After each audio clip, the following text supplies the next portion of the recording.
Howdy guys, Roadrunner here. So, let's turn that down just a little bit. Alright, so, it's Monday night. I'm about to go dumpster diving in about 2 hours. Just gotta wait for my stuff to charge up. I got Miss Xena here. Princess Xena. Alright, so anyways, very excited because this morning we took Aria over to the vet to get her second examination done. When we took her a couple weeks ago, they said that she had heartworms, that she had like an infection or two outside of the heartworms, that she was severely underweight, which I already knew that, and that she just really wasn't healthy because of the fact that of the pregnancy and her miscarriage, and the fact that again she had infections that I didn't know of, that she just didn't she wouldn't have had the help that she needed if I didn't take her there, let alone if I didn't even have her. Well, Aria is extremely healthy. I was gonna bring her over, but for some reason she smells really bad. I'm actually about to go give her a bath before I leave. She has no infections. I took her by the vet this morning. She has no infections, no heartworms. The only thing that she does have is she still has a little bit of fleas, but they're not as bad as they usually are.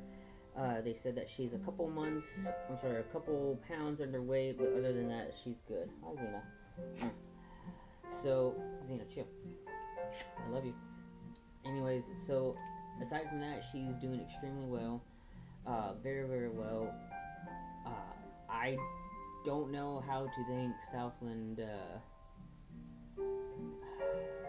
Haven, not Southland. South Haven veterinary office out near Hudson, and the work they were able to do to keep her alive is amazing. The amount of money it would have took to be able to get her well, if they didn't pull together to be able to do it, would have been, I would have been in debt for years, just to put it like that, you know. Anyways, so aside from that, like I said, we're gonna go dumpster diving here in a little bit. I'll probably bring Miss Xena here. She's wagging her tail, Oh man, homestead's coming along pretty good. The only thing we're working on right now is I ended up getting some new cages and crates this morning. I'm expecting 2 more hens for this one flock, and then if everything goes good for a while, then we'll just keep the flock at 4 hens and 1 rooster, to just to keep it simple, which I actually think is technically a legal limit within city limits, but then again, I really don't remember, because there's people around here who have more chickens than I do. But I think to be honest, staying at 5 would probably be best. And then of course, in about 2 or 3 weeks, or hell, probably by next month in January, we'll have oh man, what was it? We'll have some rabbits. Hopefully they'll be starting to mate, whatever. And that'll bring in more food and more money. And then I'm also hoping by the beginning of springtime we'll have everything ready for a bee colony, and just go from there. And that will be, I think, other than that, and getting a water system re-upped again, I think we'll probably be doing pretty good, even if we didn't have electricity. Now, to be honest, I am a little nervous because, Xena, lay down, okay? Lay down. Lay down, pretty girl.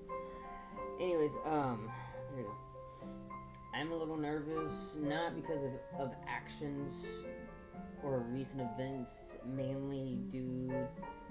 mainly nervous due to the fact that it seems like, and I just did a Facebook post about this, and I'm going to try to make it fast because I don't think I got a lot of memory left on here. It seems like every time, whether I'm telling my mother, Xena, you need to lay down. Thank you. My pretty girl. anyways, if I'm telling my mother, which this isn't on her, but or if I'm telling anybody else, really, well, for some reason, it seems like everybody I tell this to, even if they know that I already know it, they want me to try to learn it again. What I mean is the fact that for some reason people think I don't know what it is that I'm talking about when it comes to like homesteading, farming, hoboing, traveling, stuff like that. Taking care of the animals, taking care of food, trying to do this, that, and the other. And I noticed that a lot of times it's mainly due to the fact that I don't post about it on Facebook. You see, I've noticed that when I post something on Facebook and then I talk about it in a conversation later on, whether the person I'm talking to has anything to do with it or not, if they know that I posted about it on Facebook, then they think, yeah, I already know about it. But if I don't post about it on Facebook, then the person I'm telling this to, if they don't see it, especially if they know I didn't post about it, then for some weird reason, there's this conception that I don't know exactly what it is that I'm talking about. Whether it's with beekeeping, farming, crops, raising my animals, stuff like that. A lot of people think I don't know how to do something like that. Like I need to have somebody here with me in order to get everything done. So it's kind of discouraging because not only do they think I don't know what I'm talking about, there's some people who literally will tell me, you shouldn't do that because it's just not worth it at the end. While if you're doing this, that, or the other, even if it actually benefits what I'm doing, because it doesn't benefit that person I'm telling, then they don't see why I should be doing it, and they try to discourage me from doing it. And it's really, in a way, it's numbing, I guess you could say. Well, not even numbing. It's more of really just annoying because, I mean, what do you want me to do? Do you want me to be homesteading and being on the road, or do you want me to go shoot up drugs and be drunk all damn day and do all this crazy ass weird shit? Which one do you want me to do? Do you want me to do A or B? Well, I'm going to choose A because that's going to benefit my life. But because, again, pre-mentioned stuff, apparently I don't know what I'm talking about. Or do you want to go with option B? Get drunk, be on drugs, be in jail every fucking chance you get, be in some fucking AA meeting when you shouldn't be there in the first place because of the fact that you shouldn't have been drinking. I mean, which is obviously a whole point of AA meetings. But my point is that it just seems like, not only with me, but with everybody else, it just seems like people are always trying to stop what would be, I guess you could say, advancements in that person's life. I think that's what it is. And I've said this before, and I'll say it again, because this is a big part of it. Obviously I grow my own food. I'm only doing potatoes and onions and eggs from the chickens, but I'm the only one down all of Lotus Lane that actually does it. You're thinking, well, you can't see these people's backyard. Actually, you can. You go down all of Lotus Lane, you can see everybody's front yard, and you can see everybody's backyard, except for like one family. But I've seen it before they had the fence. They don't got a garden or anything. So I'm the only one growing food here. But